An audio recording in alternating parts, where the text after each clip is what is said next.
mais de 1000 vezes, mas esse cantinho ela não pisa, nem deixa pisar. Ela disse que eu tô aí.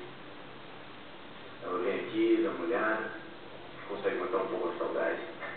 Bacana. É, tem história esse pedacinho de parede.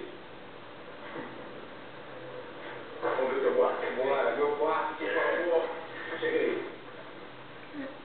Pegou minha mala aqui, né? Cheguei.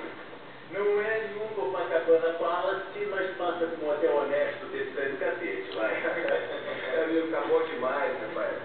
A última vez que eu vim, me ajeitei no albergue. Sério, velho? É, foi bom. A experiência foi barata.